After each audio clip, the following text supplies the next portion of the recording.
نحمده ونستعينه ونستغفره ونعوذ بالله من شرور أنفسنا وسيئات أعمالنا من يهده الله فلا مضل له ومن يضلل فلا هادي له وأشهد أن لا إله إلا الله وحده لا شريك له وأشهد أن محمدًا عبده ورسوله أعوذ بالله من الشيطان الرجيم يا أيها الذين آمنوا اتقوا الله حق تقاته ولا تموتن إلا وأنتم مسلمون يا أيها الناس اتقوا ربكم الذي خلقكم من نفس واحدة وخلق منها زوجها وبث منهما رجالا كثيرا ونساء واتقوا الله الذي تساءلون به والأرحام إن الله كان عليكم رقيبا يا أيها الذين آمنوا اتقوا الله وقولوا قولا سديدا يصلح لكم أعمالكم ويغفر لكم ذنوبكم ومن يطع الله ورسوله فقد فاز فوزا عظيما أما بعد فإن خير الحديث كتاب الله وخير الهدي هدي محمد صلى الله عليه وسلم وشر الأمور محدثاتها وكل محدثة بدعة وكل بدعة ضلالة وكل ضلالة في النار يا أيها الذين آمنوا كتب عليكم الصيام كما كتب على الذين من قبلكم لعلكم تتقون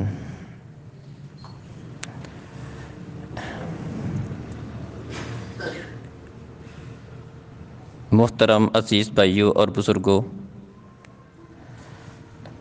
معزز ماؤں بہنوں،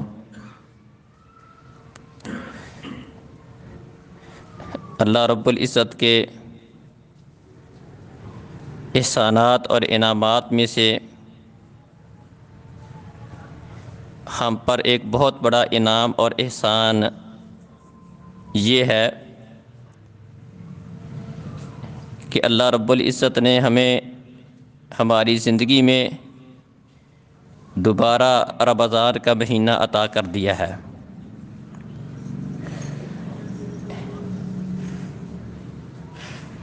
اس مہینے کا ملنا،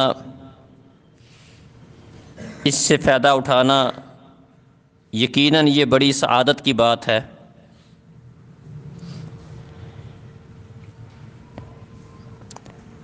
اس مہینے کے روزوں کو ہم پر فرض کرنے سے اللہ رب العزت کا ایک خاص مقصد ہے، اور وہ مقصد اللہ رب العزت نے خود قرآن میں بیان کیا ہے۔ یا ایھا الذین آمنوا کتب علیکم الصیام،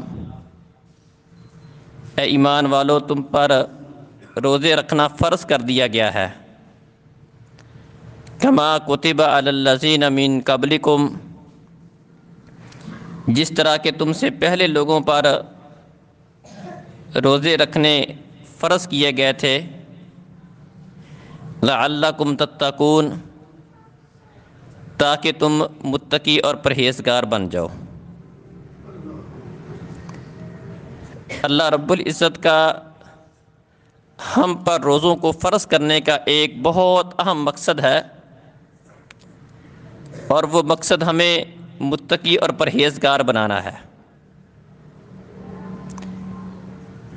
تقویٰ کسے کہتے ہیں؟ متقی بندہ کیسے بنتا ہے؟ تقویٰ کا مفہوم اور مطلب یہ ہے کہ انسان اللہ رب العزت کی لائی ہوئی شریعت کے مطابق اپنے آپ کو ڈال لے، اور اللہ رب العزت کو جو باتیں ناپسند ہیں، جن چیزوں سے اللہ رب العزت نے منع کیا ہے، ان تمام باتوں سے اپنے آپ کو روک لے، وہ کرے جو اللہ رب العزت کا مقصود ہے، اللہ کی چاہت ہے، اللہ کی پسند ہے، اور ہر اس کام سے رک جائے جو اللہ رب العزت کو پسند نہیں ہے۔ تو تقویٰ کے مفہوم میں دو بڑی باتیں شامل ہیں، ایک ہے نیکی کے کام کرنا، اور دوسرا اپنے آپ کو گناہوں سے بچانا۔ بہت سارے لوگ وہ ہیں جو رمضان کے مہینے میں روزے رکھتے ہیں اور نیکی کے کئی سارے کام بھی کرتے ہیں، لیکن جن کاموں سے اللہ رب العزت نے منع کیا ہے، روکا ہے، جو اللہ کو پسند نہیں ہے، روزہ رکھنے کے باوجود، سارا دن بھوکا پیاسا رہنے کے باوجود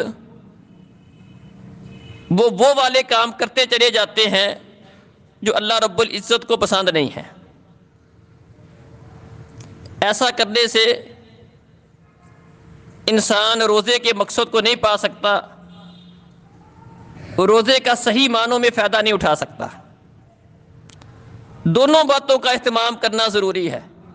رمضان کے اندر بالخصوص، ویسے تو عمومی طور پر بھی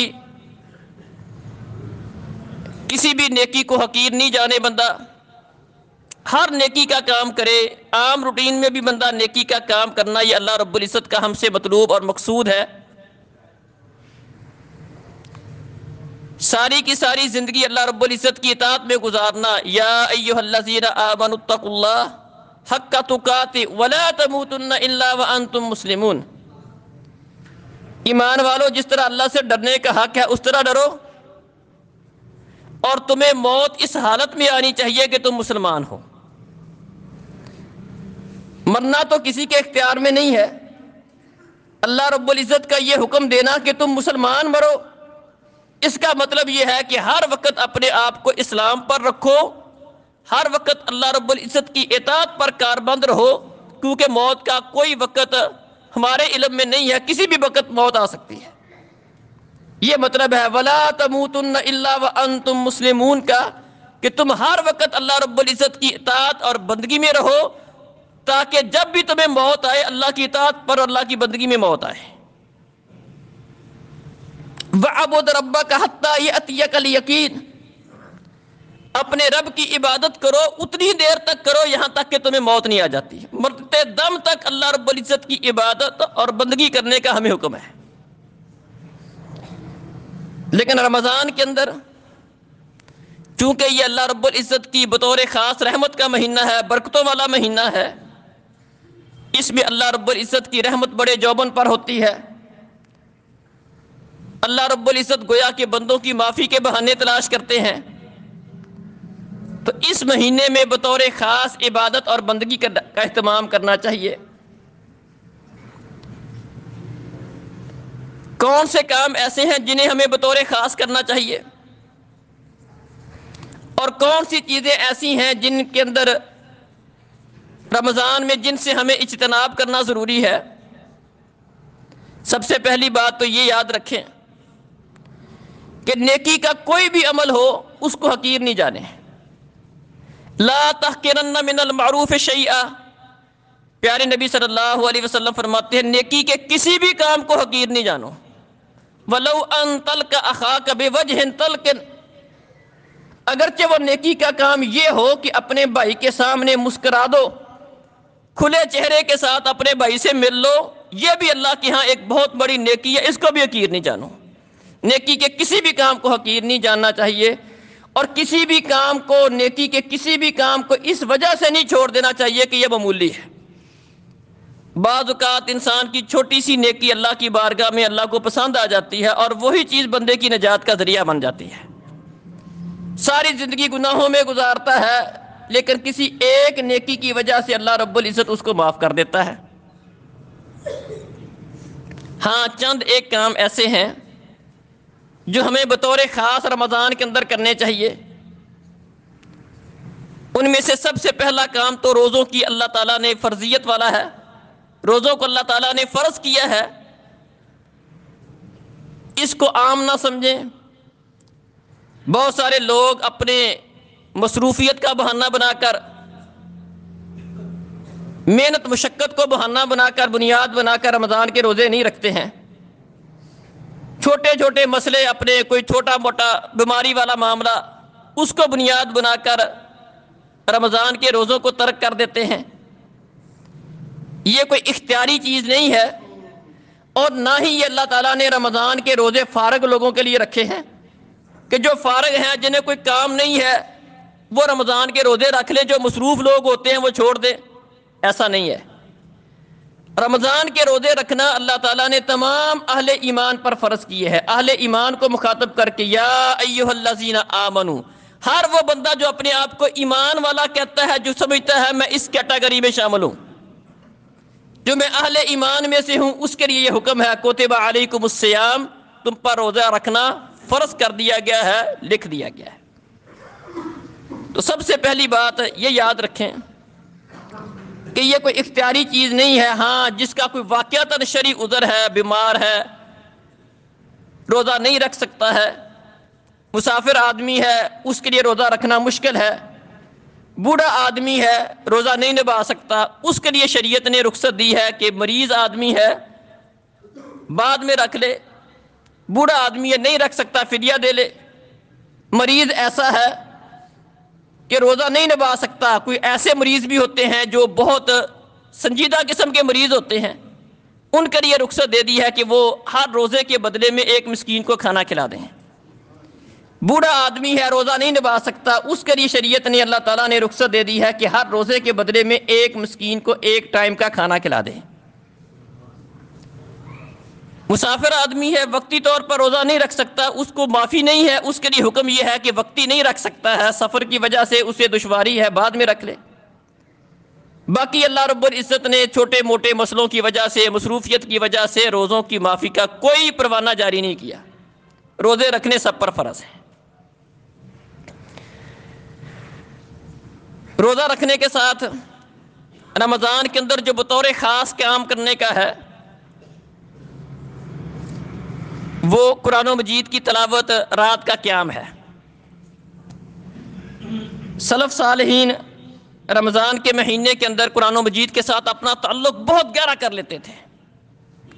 عام روٹین کے اندر بھی وہ قرآن پڑھتے تھے، لیکن جب رمضان کا مہینہ آتا، اگرچہ ان کی عام مصروفیت بھی علم کے ساتھ ہوتی تھی، دین کے پڑھنے پڑھانے کے ساتھ ہوتی تھی، لیکن رمضان کا مہینہ آتا تو اپنی اس مصروفیت کو بھی کم کر کے زیادہ فوکس، زیادہ توجہ قرآن کے اوپر کرتے تھے، قرآن کی بہت زیادہ تلاوت کرتے ہیں۔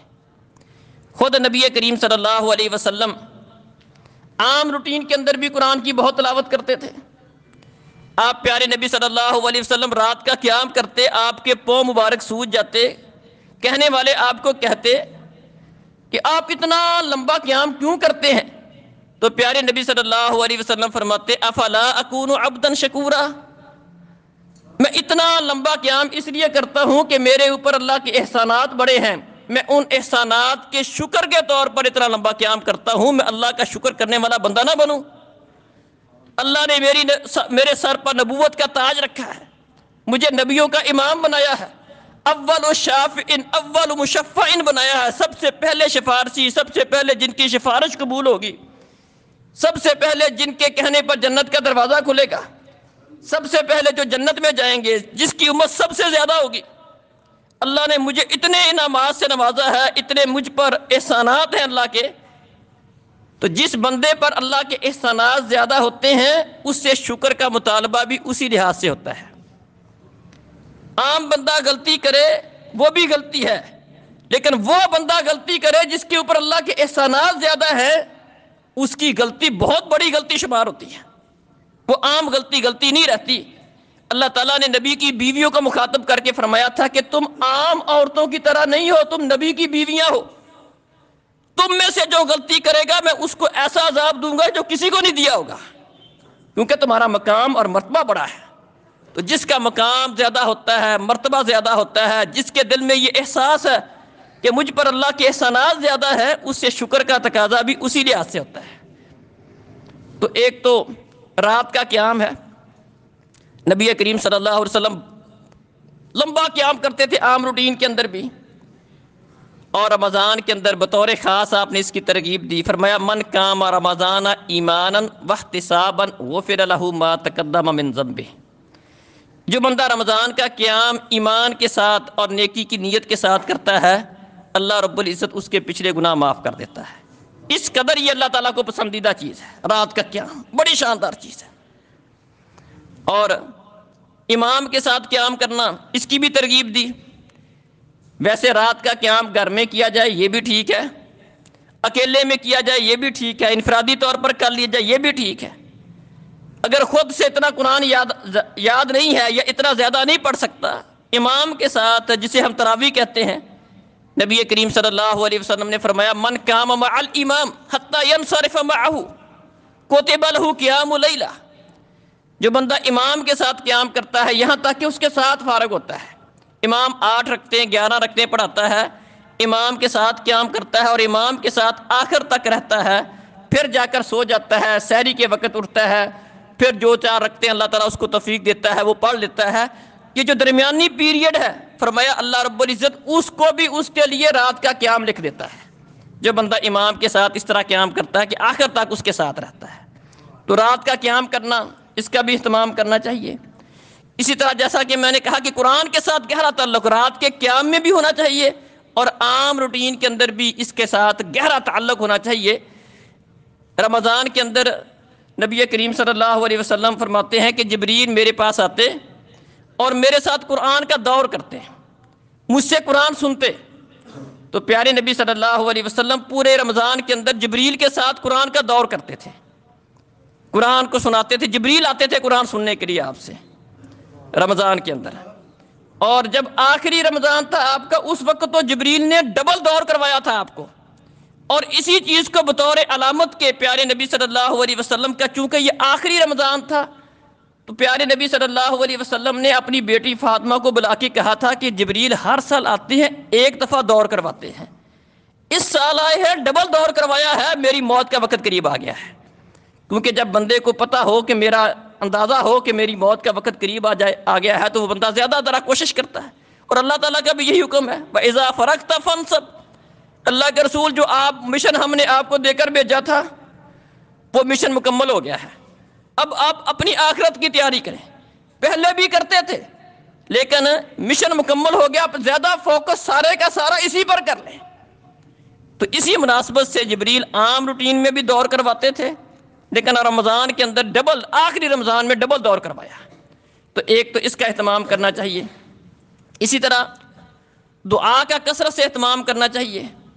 دعا اللہ تعالیٰ کسی بھی موقع پر بندے کی سنتا ہے، لیکن رمضان کا اور دعا کا بھی ایک گہرا تعلق ہے۔ جس طرح رمضان کا اور قرآن کا ایک گہرا تعلق ہے، قرآن کا نزول رمضان میں شروع ہوا تھا، اور رمضان کے اندر پیارے نبی صلی اللہ علیہ وسلم زیادہ قرآن پڑھتے تھے، اسی طرح رمضان کا اور دعا کا بھی ایک گہرا تعلق ہے۔ اللہ رب العزت نے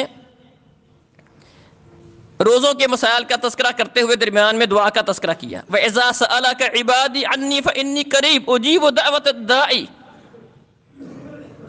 إِذَا دَعَانِي فَلْيَسْتَجِيبُوا لِي وَيُؤْمِنُوا بِي۔ فرمایا کہ جب میرے بندے آپ سے میرے بارے میں سوال کریں تو انہیں بتاؤ انی قریب، میں قریب ہوں، اجیب دعوت الداعی، پکارنے والے کی دعا، کرنے والے کی دعا اس کو قبول کرتا ہوں، اذا دعانی، جب بھی وہ مجھے پکارتا ہے، فلیستجیبوا لی ولیؤمنوا بی، لہذا میرے بندوں کو بھی چاہیے میں ان کی سنتا ہوں، ان کی ضرورت پوری کرتا ہوں، جب مجھ سے مانگتے میں دیتا ہوں، جب مانگتے دیتا ہوں، فلیستجیبوا لی ولیؤمنوا بی، ان پر بھی لازم ہے کہ وہ میری بات کو قبول کریں۔ جب ان کے مسئلے میں حل کرتا ہوں، ان کی دعائیں میں قبول کرتا ہوں، ان کو روزی میں دیتا ہوں، ان کے وسائل کا انتظام میں کرتا ہوں، یہ مجھ سے مانگتے میں ان کو دے دیتا ہوں، جب مانگتے ہیں اس وقت دیتا ہوں، میرے بندوں پر بھی لازم ہے فَلْيَسْتَجِيبُوا لِي، وہ میری بات کو مانیں، جب میں انہیں کسی بات کا کہوں اس کو پورا کریں۔ میں نے یہ رمضان کی باتیں ہو رہی تھی، درمیان میں اللہ تعالیٰ نے اس بات کا تذکرہ کر دیا، تو اس سے اس بات کا اندازہ ہوتا ہے کہ رمضان کے ساتھ دعا کا بڑا گہرا تعلق ہے۔ اور نبی کریم صلی اللہ علیہ وسلم نے 3 بندوں کا بطور خاص تذکرہ کیا، فرمایا 3 بندے ایسے ہیں کہ جن کی دعا اللہ تعالیٰ رد نہیں کرتا ہے، ایک مظلوم کی دعا، مسافر کی دعا اور ایک روزے دار کی دعا۔ تو جن لوگوں کی دعا اللہ تعالیٰ رد نہیں کرتا ان میں سے ایک بندہ کیا ہے؟ روزے دار ہے۔ تو ہم سحری کے وقت اٹھتے ہیں، ہر بندہ اٹھتا ہے، وہ بڑی قبولیت والا وقت ہوتا ہے۔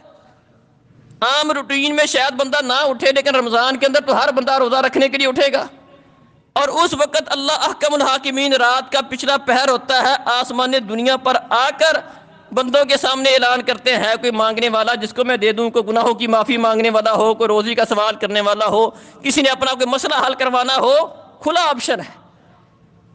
تو بطور خاص سحری کے وقت جب ہم اٹھتے ہیں اس وقت اپنا کچھ وقت دعا کے لیے خاص کریں، افطاری کے وقت کچھ وقت دعا کے لیے خاص کریں، عصر کے بعد کا وقت تو بڑی قبولیت والا وقت ہے، اس میں ذکر و اذکار کرنے کا وقت ہوتا ہے، استغفار کرنے کا وقت ہوتا ہے، اللہ تعالیٰ سے معافی مانگنے کا وقت ہوتا ہے، اس وقت میں ذکر و اذکار کی روٹین بنائیں، عصر کے بعد کو بطور خاص۔ اسی طرح فجر کی نماز کے بعد بڑا وقت اہم ہوتا ہے، فوری مسجد سے باہر جانے کی بجائے کو 5-10 منٹ رمضان کے اندر مسجد میں بیٹھا کریں، بڑے فائدے ہیں، میں نے کئی دفعہ گنوائے ہیں۔ 5-10 منٹ ہمارا مسجد میں بیٹھ جانا، فرشتے دعا کریں گے، اذکار مکمل ہو جائیں گے۔ اللہ اکبر، بندہ بیٹھا اذکار کر رہا ہے، فرشتے دعا کرے اللہ اس کو معاف کر دے، اللہ اس کے اوپر رحم کر دے، کتنی بڑی بات ہے۔ پھر اگر اللہ تعالیٰ کسی بندے کو توفیق دے دے کہ وہ نماز فجر پڑھ کے جماعت کے ساتھ فجر کی نماز پڑھ کے بیٹھا ہے، کوئی 15 منٹ 20 منٹ آدھا گھنٹے کا تقریباً ہوتا ہے، آدھا گھنٹہ ہوتا ہے، آدھا پونا گھنٹہ ہوتا ہے زیادہ سے زیادہ، وہ آدھا پونا گھنٹہ مسجد کے اندر بیٹھ جائے، فرمایا پیارے نبی صلی اللہ علیہ وسلم نے جو بندہ فجر کی نماز جماعت کے ساتھ پڑھتا ہے، مسجد میں رہتا ہے، باہر نہیں جاتا، وضو کی حالت میں رہتا ہے، ذکر و اذکار میں مصروف رہتا ہے، سورج نکلنے کا انتظار کرتا ہے، سورج نکل آتا ہے 2 رکعتیں پڑھ لیتا ہے، قربان جائیں، فرمایا اس بندے کو اللہ رب العزت مکمل حج اور مکمل عمرہ کرنے کا ثواب دیتے ہیں۔ بڑی بات ہے، بڑی بات ہے۔ ہم میں سے کسی بندے کو کہا جائے کہ آپ کو یہ پیسے دیتے ہیں جی آپ حج کر رہے ہیں، عمرہ کر رہے ہیں، تو ہم میں سے کوئی بندہ اس سے پیچھے نہیں رہے گا۔ اللہ اکبر، یہ ٹھیک ہے، اس سے یہ نہیں مقصد کہ حج اور عمرے کی فرضیت ساقط ہو جاتی ہے، وہ تو اپنی جگہ پر فرض ہے۔ یہ شاید اللہ تعالیٰ نے ہمارے جیسے کمزور اور جو لوگ نہیں بھی جا سکتے یا ہمیشہ نہیں کر سکتے ان کے لیے اللہ تعالیٰ نے ایک بڑا شاندار پیکج دیا ہے کہ آدھا پونا گھنٹہ اللہ کو دو، اس کے دیگر فائدے بھی ہوں گے، تمہارے اذکار مکمل ہو جائیں گے، فرشتے تمہارے لیے دعا کریں گے۔ اللہ اکبر، فرشتے دعا کر رہے ہیں، اذکار بھی مکمل ہو گئے ہیں، صبح کے اذکار کر لیے، کوئی آدھا پارہ تلاوت کر لیا، تھوڑی دیر مسجد میں بیٹھا ہے، کتنی بڑی فضیلت اس کو حاصل ہو جائے گی، حج عمرے کا ثواب مل جائے گا اس کو۔ تو یہ بھی اہتمام کرنا چاہیے۔ اسی طرح سخاوت، خرچ کرنا، نبی کریم صلی اللہ علیہ وسلم عام روٹین میں بھی سخاوت بڑی کرتے تھے، لیکن جب رمضان کا مہینہ آتا ہے تو پیارے نبی صلی اللہ علیہ وسلم تیز آندھی کی طرح سخاوت کرتے تھے۔ رمضان میں آپ کی سخاوت پہلے سے بڑھ جاتی تھی، جس طرح دیگر نیکی کے کام پہلے سے بڑھ جاتے، قرآن کی تلاوت بڑھ جاتی، دیگر کام نیکی کے ان میں اضافہ ہو جاتا، زیادہ اہتمام کے ساتھ کرتے، اسی طرح سخاوت، اللہ کی راہ میں خرچ کرنا، یہ بھی پیارے نبی صلی اللہ علیہ وسلم رمضان کے اندر فرمایا کہ جس طرح تیز آندھی ہوتی ہے اس سے بڑھ کر آپ سخاوت کرتے تھے، آپ بڑے سخی تھے، عام روٹین میں بھی بڑے سخی تھے، کسی کو کبھی آپ نے نہ نہیں کی تھی، لیکن رمضان کے اندر تو آپ کی سخاوت تیز آندھی کی طرح بہتی تھی۔ تو اس لیے رمضان کے اندر بھی ہمیں کوئی نہ کوئی کوشش کرنی چاہیے، اور یاد رکھیں اس کو بہانہ نہیں بنانا چاہیے کہ یار شاید یہ سخاوت کرنا، خرچ کرنا تو ان کے متعلقہ ہے جو مالدار ہیں، نہیں نہیں، جو جس قدر طاقت رکھتا ہے اپنی حیثیت سے خرچ کر لے، اللہ وہی قبول کر لیتا ہے۔ بلکہ بعض اوقات ایسا ہوتا ہے، ایک صحابی آیا، پیارے نبی صلی اللہ علیہ وسلم نے تبوک کے موقع پر اپنی راہ میں خرچ کرنے کا حکم دیا، لوگوں نے اپنی اپنی حیثیت کے ساتھ خرچ کیا۔ ایک بندے کے پاس کچھ نہیں تھا، اس نے ایک یہودی کے پاس مزدوری کی، ساری رات اس نے مزدوری کر کے پانی اس کا کنویں سے نکال کے اس کی فصل کو پانی پلایا۔ صبح کے وقت اس کو ایک ساتھ 2 کلو، 2.25 کلو، 2.5 کلو اس کو کھجوریں ملی۔ اس نے 1 کلو کھجور تو اپنے گھر لے گیا، اپنے بچوں کے لیے، بیوی بچوں کے لیے، اور 1 کلو کھجور جو ساری رات مزدوری کی تھی وہ پیارے نبی صلی اللہ علیہ وسلم کی خدمت میں لا کر پیش کرتے ہیں۔ اور پیارے نبی صلی اللہ علیہ وسلم نے وہ اس کی 1 کلو کھجور لی، اور جو آپ کے صحابہ نے بڑا بڑا وہ صدقہ خیرات کیا تھا، وہ ڈھیر لگا ہوا تھا، آپ نے وہ کھجور لے کر اس پورے ڈھیر پر بکھیر دی۔ اس قدر آپ نے اس کو اہمیت دی کہ یہ میرا صحابی اس نے اپنی کوشش کے ساتھ کی ہے. تو اللہ تعالیٰ کوشش دیکھتا ہے، اللہ تعالیٰ کوشش دیکھتا ہے، اخلاص دیکھتا ہے، بندے میں اخلاص کتنا ہے. انفق علیک، اللہ کہتا ہے خرچ کرو، میں تم پر خرچ کروں گا. جگہ بناؤ، جگہ بناؤ. جگہ بنانے کی ضرورت ہوتی ہے، اپنے دل کو ذرا وسیع کرنے کی ضرورت ہوتی ہے. جگہ بناؤ گے اللہ اور دے گا. اللہ اکبر، یہ اللہ کا وعدہ ہے. انفق علیک، کیا تم اپنی بساط کے مطابق خرچ کرو، میں تم پر اپنی بساط کے مطابق خرچ کروں گا. تو اس لیے عام روٹین میں بھی صدقہ خیرات کرنا چاہیے، لیکن رمضان کا مہینہ آئے تو بطور خاص صدقہ خیرات کا اہتمام کرنا چاہیے. تو یہ چند نیکی کے کام میں نے آپ کو گنوائے ہیں. عام ہر نیکی کو حقیر، کسی بھی نیکی کو حقیر نہیں جانے، لیکن بطور خاص یہ چند ایک کام ہیں. ہاں، اس میں ایک نماز والا مسئلہ بھی ہے. بہت سارے لوگ ایسے ہیں نماز میں سستی کرتے ہیں. یقین جانو بھائیو، یہ رمضان کا مہینہ اللہ تعالیٰ کی طرف سے اتنی بڑی رحمت ہے کہ اگر کوئی بندہ سارا سال اپنی روٹین صحیح نہیں کر سکا نا، تو اس کے پاس رمضان کے مہینے میں اپنی روٹین کو صحیح کرنے کا سنہری موقع ہے، بڑا شاندار موقع ہے. دل نیکی کی طرف میلان ہوتا ہے، دل کا نیکی کا شوق ہوتا ہے. ریا گندہ بھی کوئی نہ کوئی نیکی وہ کرتا ہے، وہ بھی نماز پڑھنے کے لیے مسجد میں آ جاتا ہے. اب تھوڑا سا اپنے آپ کو کنٹرول کرنے کی ضرورت ہے، تھوڑی سی روٹین کو بہتر کرنے کی ضرورت ہے. پیارے نبی صلی اللہ علیہ وسلم فرماتے ہیں، بڑی شاندار حدیث ہے، فرمایا من صلی للہ 40 لیلۃ کتب لہ براءتان. جو بندہ 40 راتیں 40 دن جماعت کے ساتھ تکبیر اولیٰ کے ساتھ نماز ادا کرتا ہے. کتنے دن؟ اللہ کے لیے. پہلی بات، من صلی للہ، اللہ کے لیے، دکھاوا نہ ہو، مجبوری نہ ہو، صرف اخلاص ہو اللہ تعالیٰ کے لیے، اللہ کو خوش کرنے کے لیے. اللہ کے لیے 40 رات 40 دن تکبیر اولیٰ کے ساتھ نمازیں ادا کرتا ہے جماعت کے ساتھ. فرمایا اللہ تعالیٰ اس کے اوپر 2 بڑے بڑے انعامات کرتے ہیں. کتب لہ براءتان، اللہ تعالیٰ اس کے لیے 2 براتیں لکھ دیتے ہیں، براءۃ من النفاق و براءۃ من النار. ایک اللہ تعالیٰ اس بندے کے لیے لکھ دیتے ہیں کہ یہ بندہ جہنم کی آگ میں نہیں جائے گا، اور دوسرا اللہ تعالیٰ اس بندے کے لیے لکھ دیتے ہیں کہ اس بندے میں نفاق نہیں آئے گا.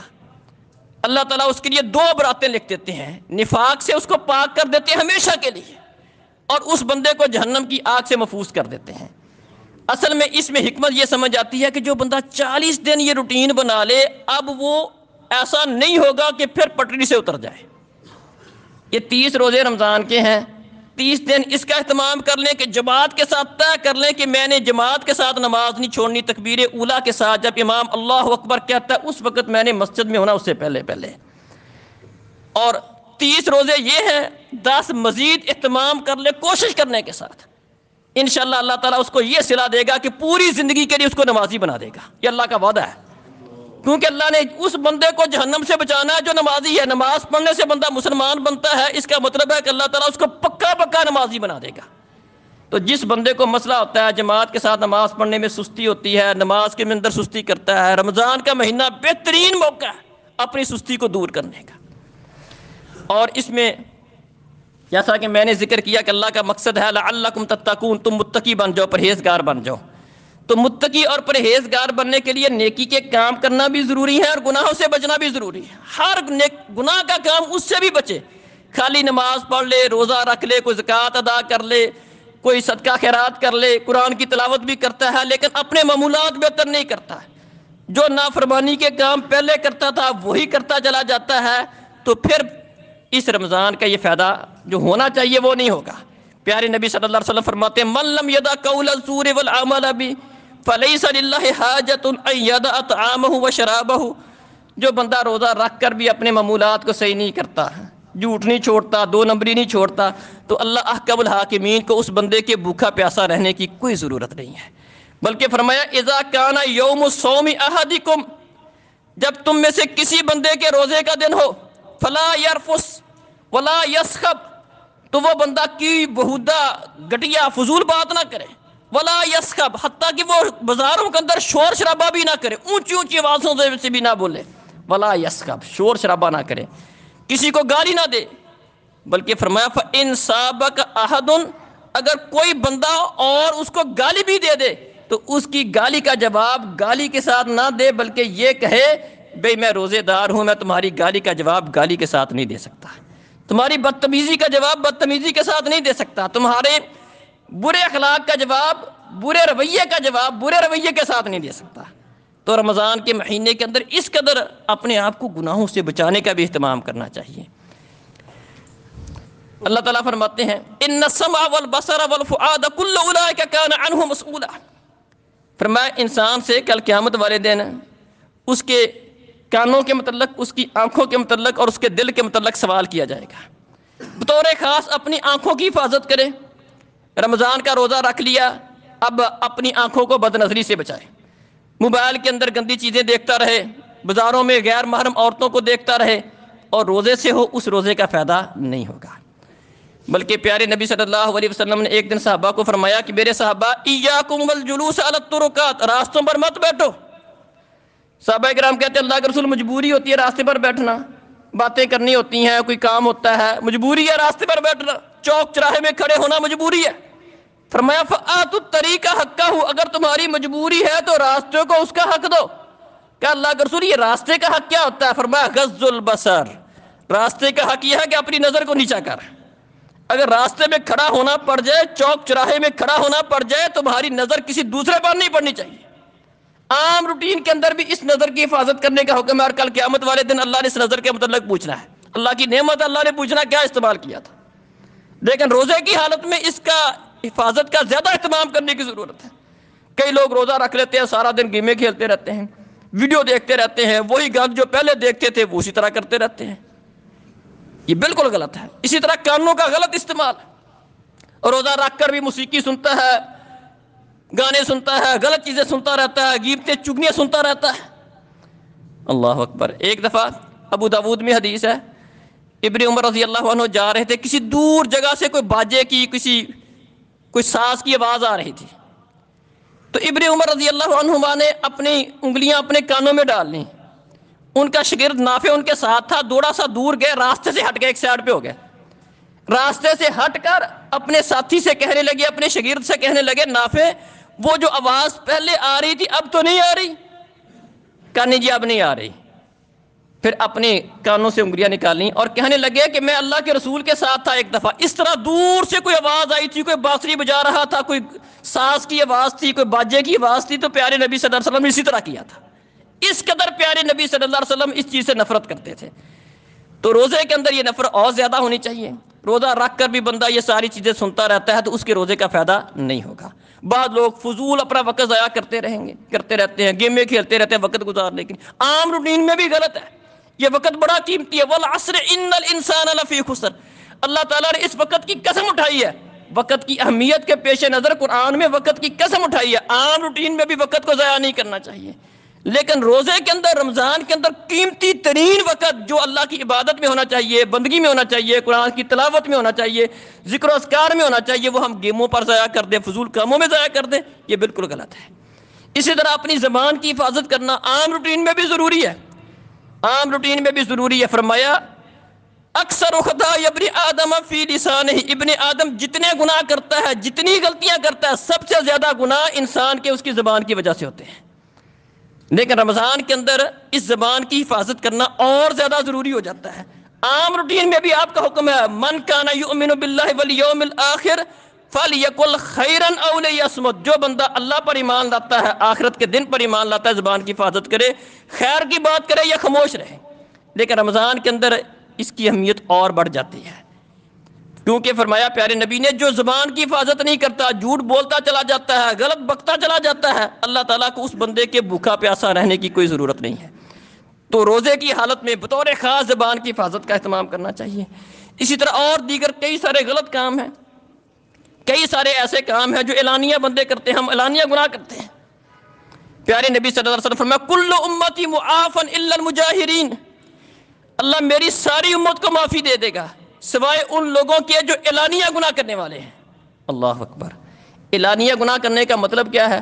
بندہ گناہوں پر بڑا دلیر ہو گیا ہے۔ بعض اوقات بندہ غلط کرتا ہے، اللہ کی بھی شرم ہوتی ہے، اس کو بندوں کی بھی شرم ہوتی ہے۔ بندے کیا کہیں گے؟ اس بندے کے دل میں گناہ کی نفرت اس قدر کم ہو گئی ہے کہ اب اس کو لوگوں کی بھی پرواہ نہیں ہوتی ہے، لوگ کیا کہیں گے؟ اعلانیہ گناہ کرتا ہے۔ بہت سارے گناہ ہیں محترم بھائیوں جو ہم اعلانیہ کرتے ہیں، بس فرق اتنا ہے کہ وہ گناہوں کی دلدل میں دنسے ہونے کی وجہ سے ہمیں ان کا احساس نہیں ہوتا ہے۔